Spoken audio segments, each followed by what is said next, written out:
नमस्कार। एनसीईआरटी कक्षा 7 हिंदी पाठ्य पुस्तक वसंत 2 के एक और पाठ 4 कठपुतली, जिसके कवि हैं भवानी प्रसाद मिश्र। इस कविता की व्याख्या को लेकर मैं संजय कुमार पीजीटी हिंदी आपके समक्ष प्रस्तुत हूं। पहले समझते हैं कविता का मूल भाव। सबसे पहले कविता का जो शीर्षक है कठपुतली। कठपुतली क्या होती है? काठ या लकड़ी से बनी हुई एक गुड़िया या एक पुतला या पुतली होती है, जैसा आप चित्र में देख रहे हैं। इस कठपुतली की इच्छा के बारे में इस कविता में बताया गया है। इस कविता में कठपुतलियां स्वतंत्रता की इच्छा से स्वयं अपनी बात कह रही हैं। धागे से बंधी हुई कठपुतलियां पराधीन हैं। इन्हें दूसरों के इशारे पर नाचने से दुख होता है।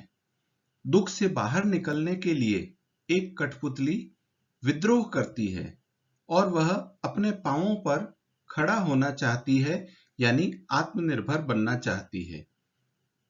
उसकी बात सभी कठपुतलियों को अच्छी लगती है। इस प्रकार जब पहली कठपुतली पर सबकी स्वतंत्रता की जिम्मेदारी आती है, तब वह सोच समझकर कदम उठाना जरूरी समझती है।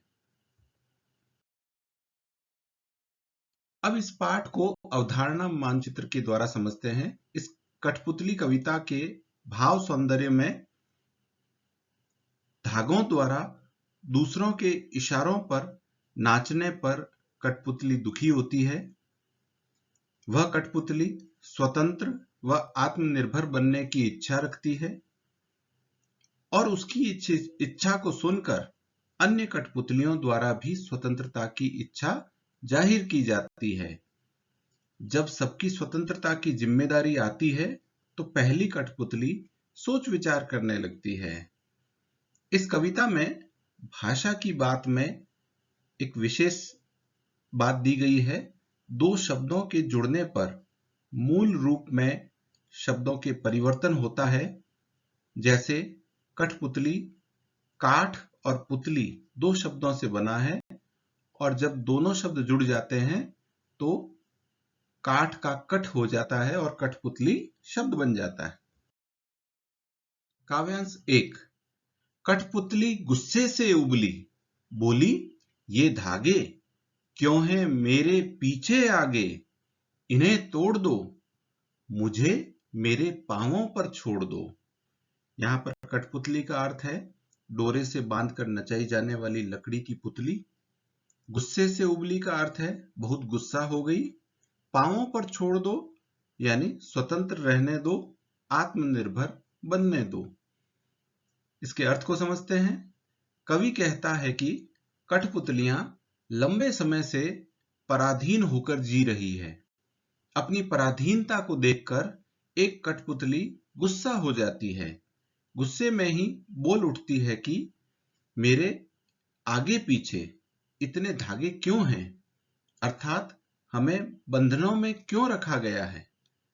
वह कहती है कि इन धागों के बंधनों को तोड़ दो और मुझे अपने पैरों पर खड़ा होने दो, अर्थात मुझे आत्मनिर्भर बनने दो और स्वतंत्र रहने दो। उसके स्वर में विद्रोह व गुस्सा है। काव्यांश 2। सुनकर बोली और कठपुतलियां कि हां, वह दिन बहुत दिन हुए हमें अपने मन के छंद छुए। यहां और का मतलब है अन्य सभी, और मन के छंद का मतलब है मन में खुशी या मन की खुशी। अर्थ समझते हैं।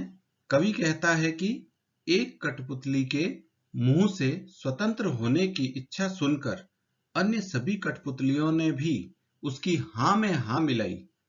वे कहने लगी कि हमें बंधन में रहते बहुत दिन बीत गए, हम भी बंधन मुक्त होना चाहती हैं। वे कहने लगी कि बहुत दिन हो गए, न हमारे मन का दुख दूर हुआ और न मन में खुशी आई। काव्यांश 3। मगर पहली कठपुतली सोचने लगी, ये कैसी इच्छा मेरे मन में जगी। मगर का अर्थ है परंतु, जगी का अर्थ है जागी या उत्पन्न हुई। कवि कहता है कि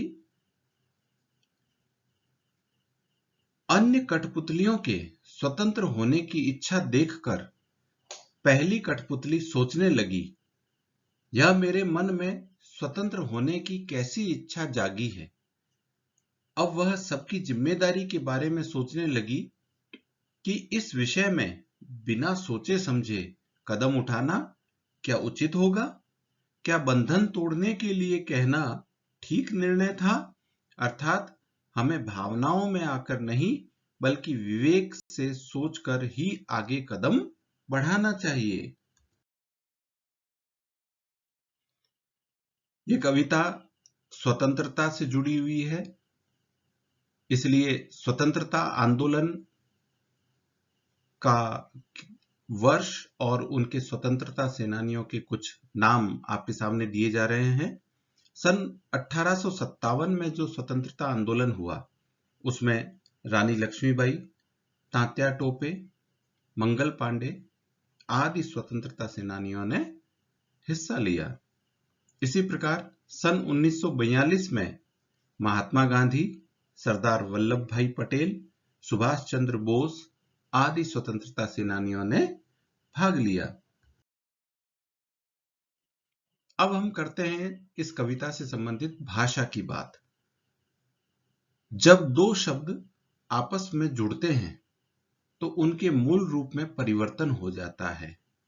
जैसे आप चित्र में देख रहे हैं, कठपुतली, कठपुतली शब्द बनता है, लेकिन वास्तव में यह कठ शब्द काठ से बना है, इसलिए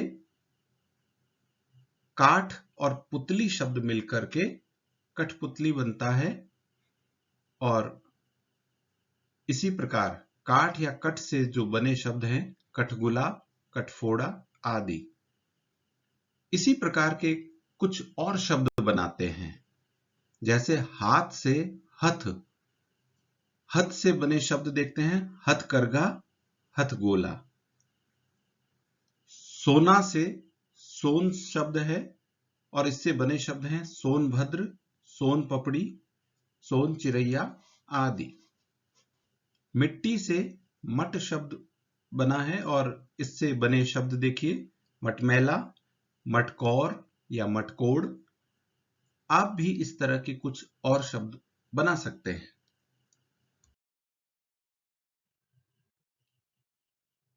लय या तालमेल के लिए प्रचलित शब्दों या शब्दों की जोड़ी में परिवर्तन इस कविता में किया गया है। कविता में आगे पीछे के स्थान पर पीछे आगे प्रयुक्त हुआ है। इसी प्रकार के कुछ अन्य उदाहरण भी हम देखते हैं। दुबला पतला, पतला दुबला, इधर उधर, उधर इधर, ऊपर नीचे, नीचे ऊपर आदि।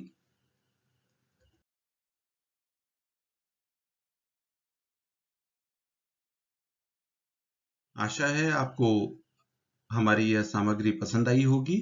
हमारे YouTube चैनल हिंदी अध्ययन को सब्सक्राइब करें, बेल आइकन प्रेस करना न भूलें। साथ ही साथ हमारे वीडियोस को लाइक करें, शेयर करें। धन्यवाद।